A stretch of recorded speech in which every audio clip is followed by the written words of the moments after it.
Every dollar you put towards an experience instead of an ad is buying belonging instead of renting attention.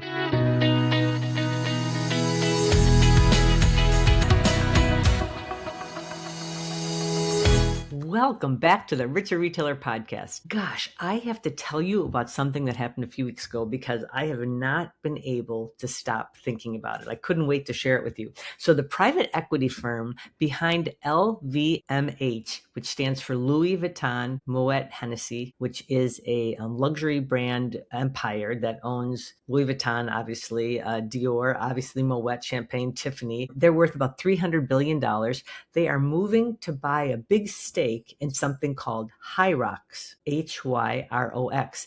This is a fitness race. It includes running, sled pushes, strength stations, the whole thing. And this deal values that race at up to $1 billion for a race. And listen to me, more than 1.3 million people are expected to compete in it this year alone.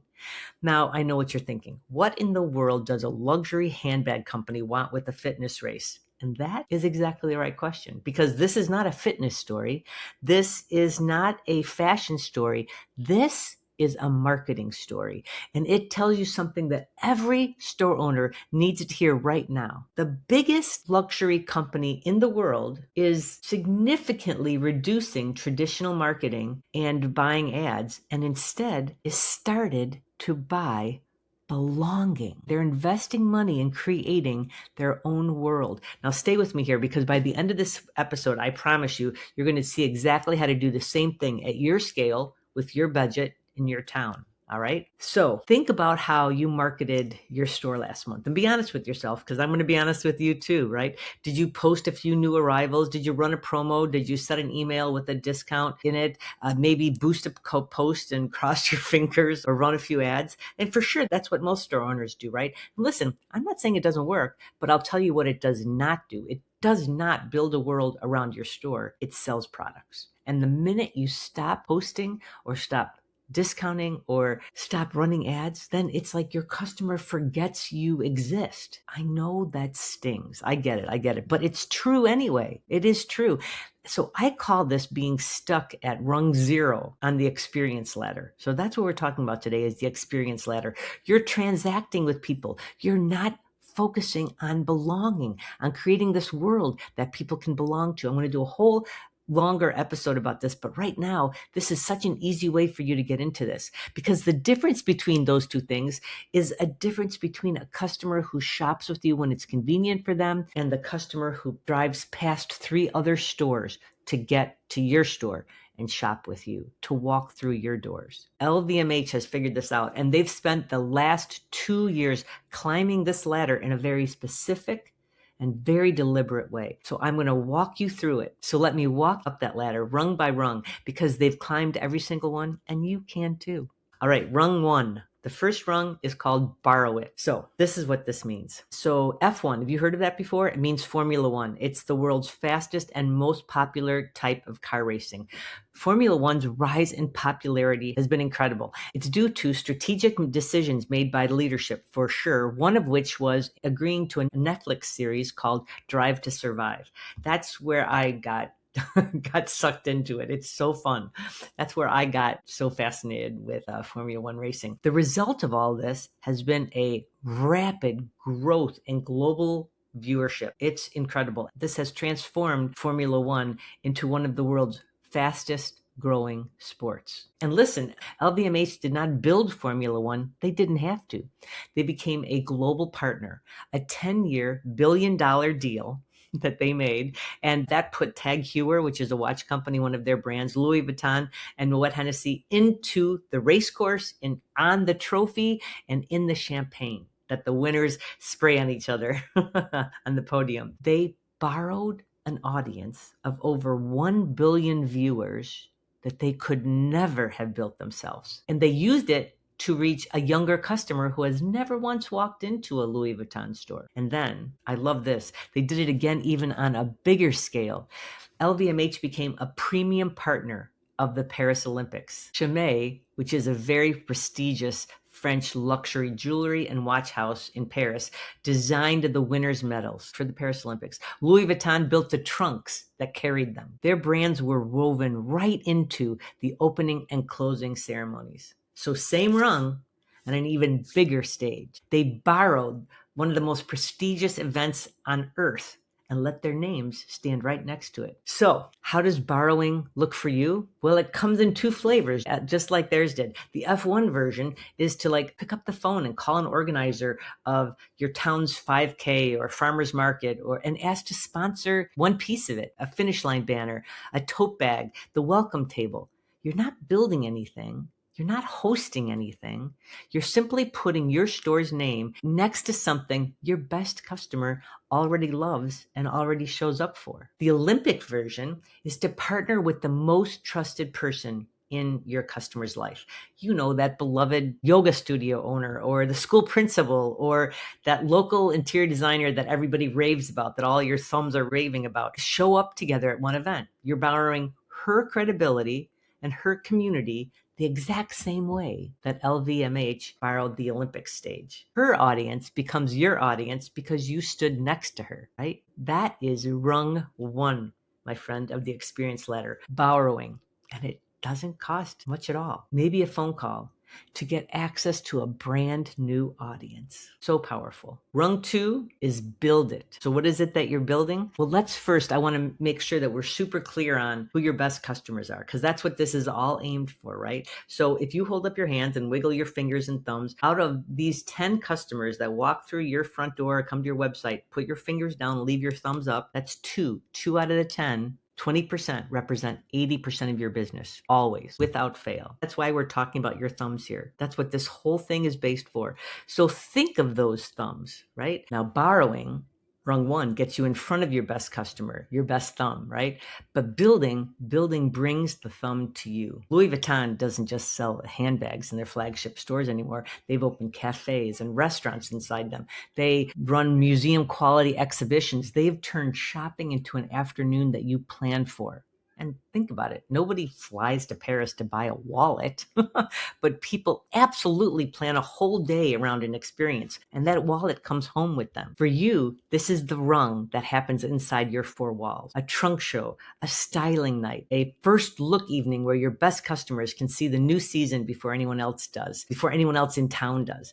You're going to offer wine and have music, have their name on the invitation. Maybe you send out actual printed invitations for them.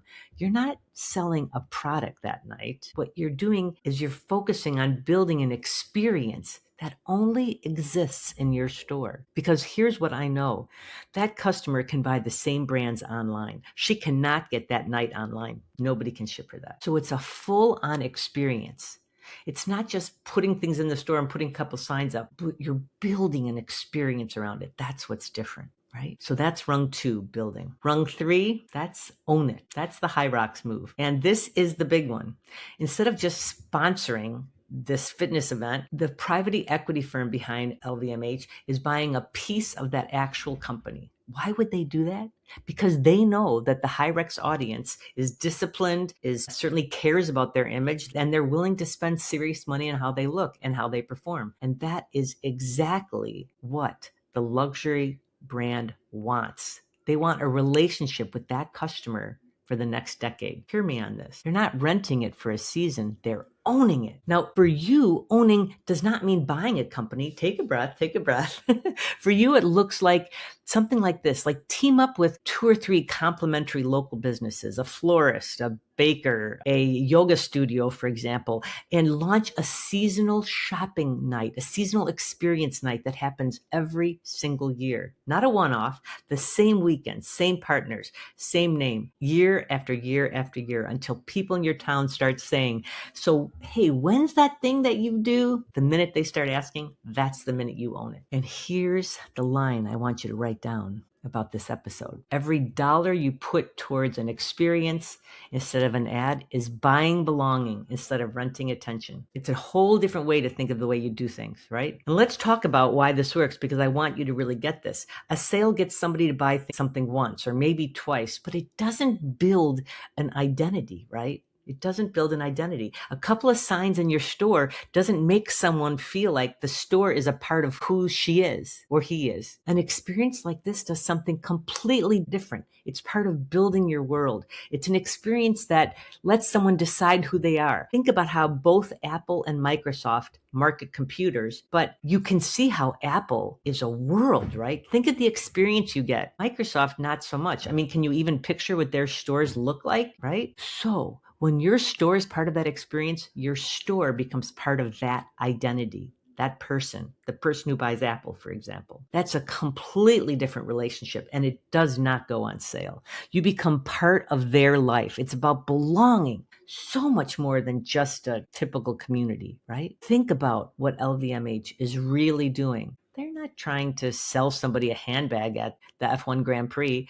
They're making sure that when someone is ready to buy a handbag 6 months from now, 2 years from now, Louis Vuitton is the one that already feels like hers. That's the one they know they have to get. They've already earned the emotional real estate, right? Now, let's put numbers on this, like you know I always will, right? So say you're looking at your donation strategy for your year, because I know you do. Option 1, you can donate a gift certificate to a school fundraiser and another and another. And you know as well as I do that 3 weeks later, it's like it never even happened, right? But the second option is that you gather a chunk of the amount that you give away toward an experience tied to something that your best customer already cares about. A local 5K, like I was talking about before, or a school fundraiser, but doing something bigger about it, a styling night in your own store, because those dollars aren't going to just move units. They will. You'll for sure sell things that night, but it builds a customer who comes back, because now your store is part of her world. And the return on that is not just in the sales that day, it's in your customers' retention.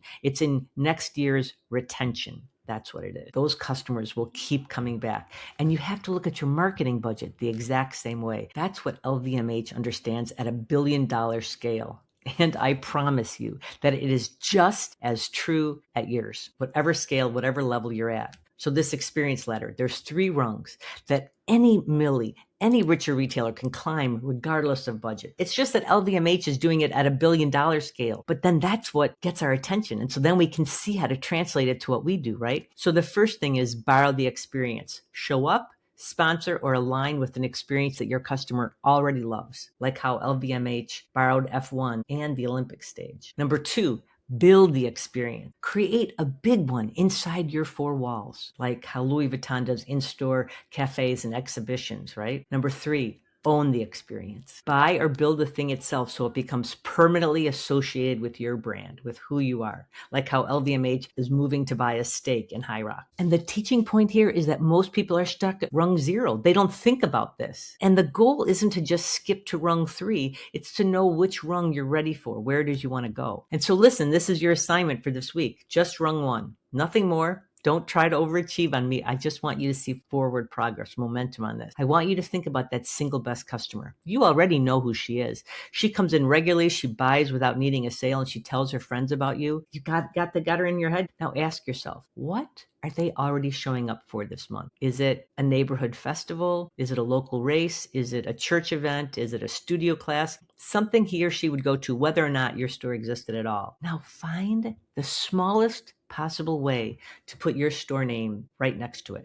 Sponsor the raffle table. Drop off a gift bag for the organizers. Set up a little display in the welcome tent. You're not hosting anything. You're not building anything. You're just showing up where your best customers already are with your name on it. That's the whole assignment.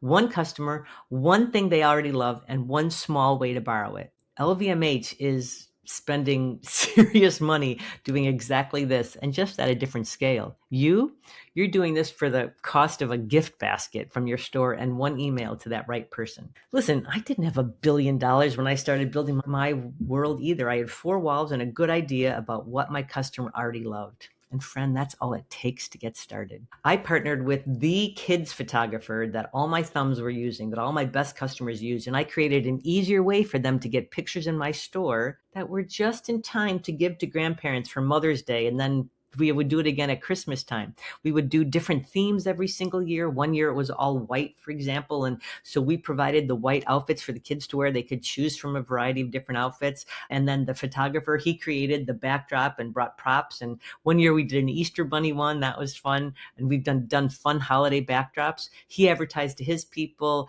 I advertised to mine. It was a beautiful thing. It created so much business for both of us. And it became something that people looked for. We became the source for the grandparents' favorite gift to receive from the mom. And that mom was our customer, right? Do you see what I'm saying? That's what makes this so powerful. I have another client who does a We've Got Your Back promotion every single year. They partnered with a chiropractor and they do it right before, in the months before Christmas. They bring in all sorts of different vendors and have all sorts of different trunk shows. And because they want to tell people, listen, we've got your back. We'll wrap all these things.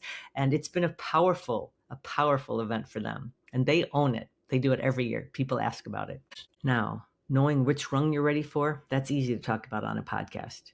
And a whole lot harder to figure out when it's your store, your customer, and your budget on the line. What does your experience ladder actually look like? And where should the next dollar of your marketing really go? That is exactly what we map out inside a game plan call with you. If you're interested in getting more information about that, the link to apply for that is in the show notes. Know that you cannot ignore this. From my heart to your heart, think about how you can maximize this whole strategy, because it is the future of retail. Oh my gosh, I almost forgot to tell you, speaking of F1, speaking about engines, do I have a workshop for you? You can't miss this one. It's your inventory engine. It's about everything you need to make sure that your inventory engine is performing as well for you as those engines in those F1 cars do.